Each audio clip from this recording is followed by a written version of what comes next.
R India news पे देखिए इस वक्त। आगरा एसिन मेडिकल कॉलेज में लगेगा पालना अनचाहे नवजात शिशु, विशेष रूप से बेटियां जिन्हें जन्म लेते ही डस्टबिन, कटीली झाड़ियों, नदी, तालाब, कुएं में फेंक दिया जाता है, जहां वह भयानक मृत्यु को प्राप्त होते हैं, या उन्हें बस स्टेशन, रेलवे स्टेशन या अन्य असुरक्षित स्थानों पर छोड़ दिया जाता है, जहां से वह अधिकांशतः गलत हाथों में पककर भिक्षावृत्ति, वेश्यावृत्ति या अन्य अनैतिक कार्यों में धकेल दिए जाते हैं और वह मासूम मृत्यु से भी भयावह जीवन व्यतीत करने को मजबूर हो जाते हैं। इन मासूम नवजात शिशु के जीवन रक्षार्थ सुरक्षित परित्याग हेतु विधि सम्मत रूप से स्थान एवं व्यवस्थाएं उपलब्ध करवाने के उद्देश्य से उत्तर प्रदेश सरकार द्वारा राज्य के 7 संभाग मुख्यालय लखनऊ, गोरखपुर, प्रयागराज, आगरा, मेरठ, झांसी। मेरा नाम योग गुरु देवेंद्र अग्रवाल है। मैं उदयपुर राजस्थान से हूँ। हमारा जीवन संरक्षण अभियान है, जिसमें वह बच्चे जिन्हें जन्म लेते ही डस्टबिन और झाड़ियों में फेंक दिया जाता है, जहाँ वो अकाल मृत्यु को प्राप्त होते हैं, या वो बच्चे जिन्हें असुरक्षित स्थानों पर छोड़ दिया जाता है और पूरी संभावना है कि वह गलत हाथों में पड़कर उनका जीवन मृत्यु से भी भयावह हो जाए, उन्हें अनैतिक गतिविधियों में धकेल दिया जाता है, जैसे कि भिक्षावृत्ति, वेश्यावृत्ति या अन्य। और वो आने वाले समय राष्ट्र पर बोझ भी बन जाते हैं ऐसे बच्चे। तो ऐसे बच्चों का जीवन बचाने और बनाने के उद्देश्य से हमने उत्तर प्रदेश सरकार से आग्रह किया था कि ऐसे बच्चों को बचाने के उद्देश्य से हम राजकीय मेडिकल कॉलेज में आश्रय पालना स्थल की स्थापना की पुनीत भावना रखते हैं। उत्तर प्रदेश सरकार ने बहुत ही संवेदनशीलता के साथ, तुरंत स्नेह के साथ हमें यहाँ पर स्वीकृति प्रदान करी, जिसमें हम आज आगरा में आश्रय पालना स्थल की स्थापना के लिए उपस्थित हुए हैं। इसमें हमारा जो आम जन से आग्रह होता है, फेंके नहीं, हमें दें, बिना पहचान बताए पालने में छोड़ जाए। जैसे ही कोई व्यक्ति अपनी अनचाही संतान को इस आश्रय पालना स्थल के पालने में छोड़ता है, उसके 2 मिनट पश्चात चिकित्सालय के रिसेप्शन पर घंटी बजती है। इस 2 मिनट के दरमियान में वह छोड़ने वाला व्यक्ति यहाँ से सुरक्षित रूप से जा सकता है, उसे रोका पकड़ा नहीं जाता है और न ही उसके विरुद्ध कोई कानूनी कार्रवाई की जाती है।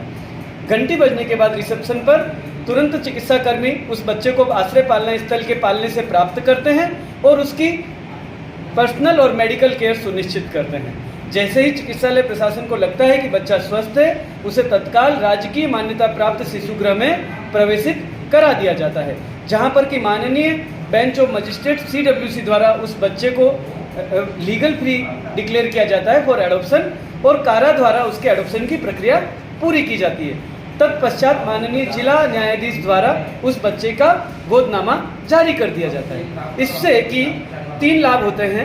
पहला, अपने उस बच्चे को जीने का और बढ़ने का अधिकार प्राप्त होता है, अवसर प्राप्त होता है।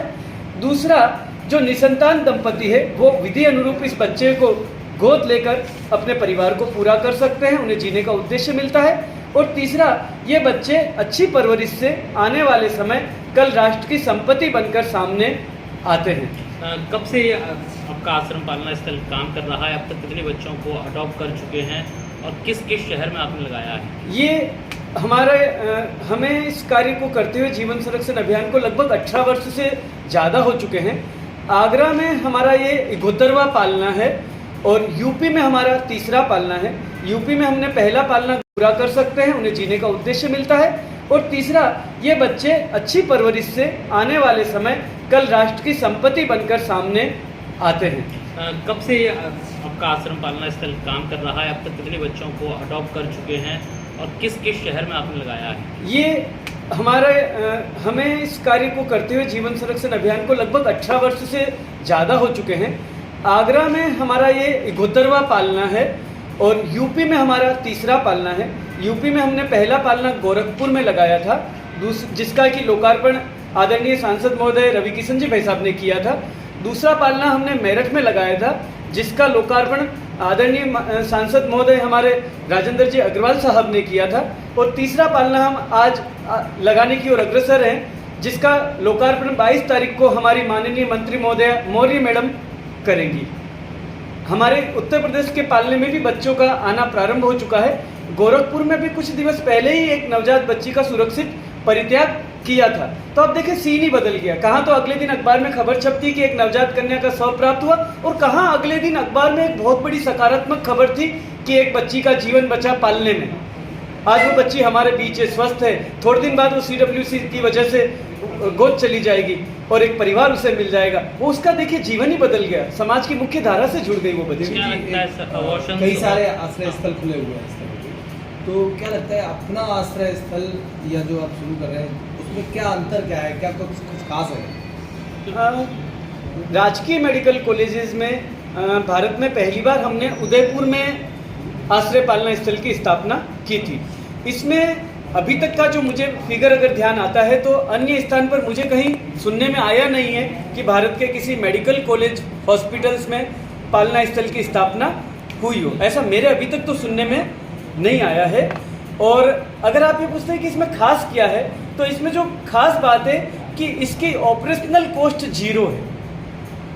ये सेल्फ सस्टेनेबल पालना है। इसमें बहुत हाईटेक मोशन सेंसर लगे हुए हैं जो इंडस्ट्री लेवल के हैं, जिसमें कि बच्चा आने की सूचना अपने आप 2 मिनट प्राप्त होती है, 2 मिनट बाद प्राप्त होती है। तो इसमें 2 SOP निकल कर आई, पहला 2 मिनट बाद।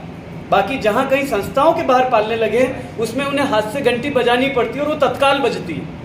अब वो घंटी बजा के भागेगा तो हो सकता है कि कोई घटना दुर्घटना हो जाए, असुरक्षा का भाव मन में रहता है। तो इसमें पहली SOP की घंटी अपने आप बजती है और दूसरी SOP है कि 2 मिनट बाद बजती है ताकि सुरक्षित वहाँ से छोड़ने वाला जा सके, क्योंकि वो एक मजबूरी में इस कार्य को कर रहा है।